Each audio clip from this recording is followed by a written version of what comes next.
Olá, tudo bem? Nós estamos começando aqui mais um vídeo para você, fazendo com todo carinho, para que você tenha entendimento das coisas espirituais. No último vídeo, eu me recordo que eu dei meu testemunho para você, falando então da influência, das consagrações, das presenças dos seres espirituais que me atormentavam. Bom, hoje quero continuar no capítulo 9 do Apocalipse e quero falar um pouquinho sobre as características destes seres que saem do poço do abismo. E a Bíblia diz assim, lá no versículo de número 7, eu estou com a Bíblia aqui, o aspecto dos gafanhotos era semelhante a de cavalos preparados para a peleja. Na sua cabeça havia como que coroas de ouro, parecendo ouro, e o seu rosto era como o rosto de homem.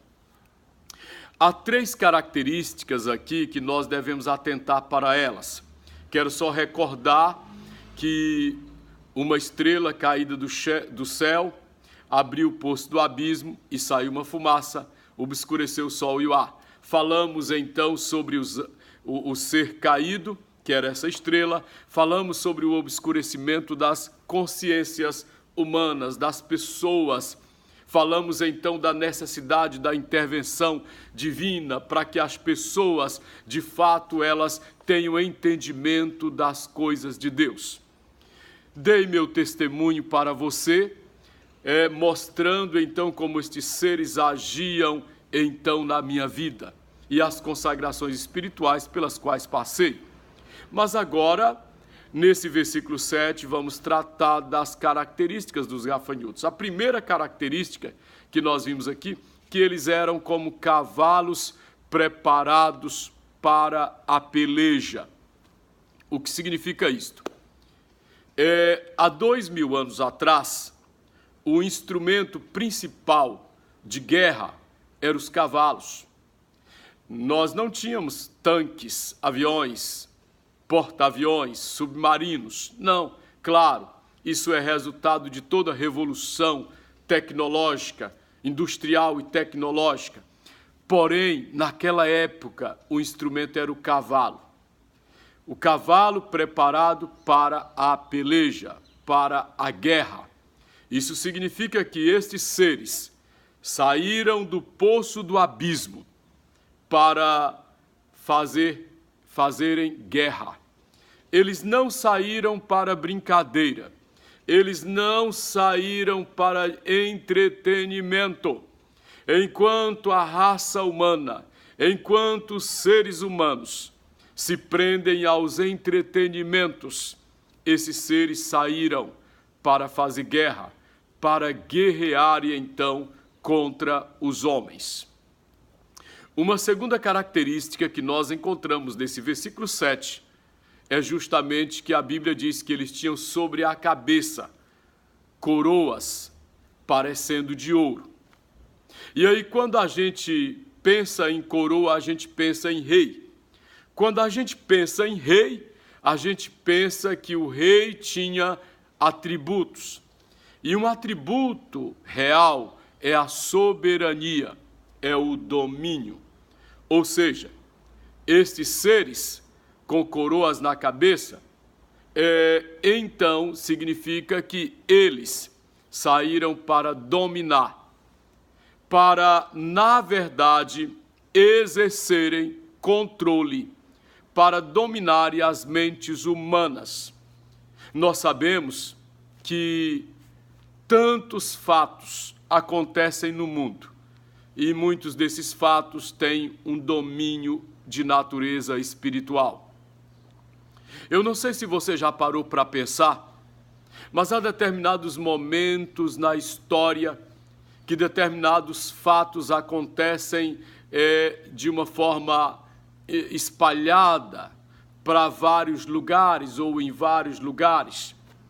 É interessante como acontece assim, determinadas pessoas são encontradas mortas e os corpos foram usados então para a magia.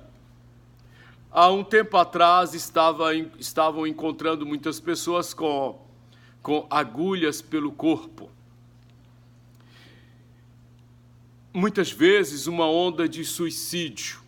Dias atrás nós tínhamos uma onda de suicídio então na face da terra. Sabe, queridos, na verdade nós temos estes seres dominando as mentes humanas. Eles saíram para dominar. E eu acho muito interessante quando a gente lembra de João capítulo 8, verso 44. Lá Jesus fala aos fariseus e diz assim: vós quereis satisfazer a vontade do vosso pai. Ele foi homicida desde o princípio e jamais se firmou na verdade. O que Jesus estava dizendo com isto? Jesus estava dizendo o seguinte: olha, o diabo, ele está repetindo, ele está, na verdade, fazendo com que a vontade dele seja manifestada na vontade de vocês. A vontade que vocês têm dentro de vocês, que vocês querem praticar, que vocês querem fazer, é a vontade do diabo. E o diabo tem uma cadeia de demônios, de dominadores, que justamente a Bíblia coloca para nós que saíram do poço do abismo e saíram com coroas na cabeça para dominarem então os seres humanos.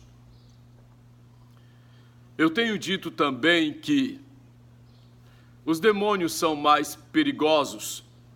Não é quando eles estão incorporando, eles estão possuindo uma pessoa, mas é justamente quando eles ficam em oculto e quando eles não se manifestam, mas eles estão agindo e controlando as mentes das pessoas.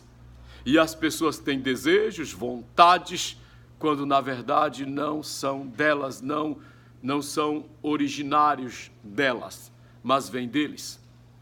Uma terceira característica nesse versículo 7, que é muito interessante, é quando João diz que eles tinham o rosto como rosto de homem. Isso significa o quê?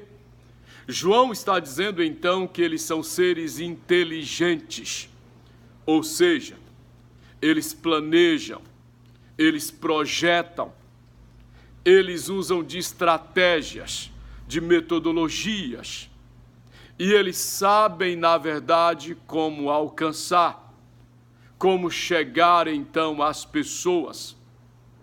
Sabe, querido, não existe ninguém fora Deus e os anjos de Deus que saiba tanto sobre a psique humana, o comportamento humano, as influências que podem sofrer os seres humanos e como influenciar o ser humano do que os demônios.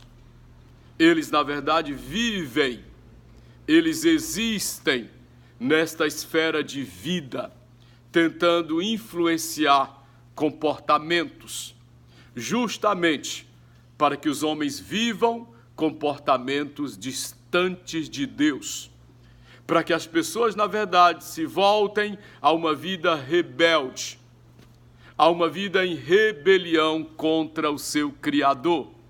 Já que eles não podem atingir a Deus, eles tentam atingir o ser humano, que foi feito à imagem e semelhança de Deus.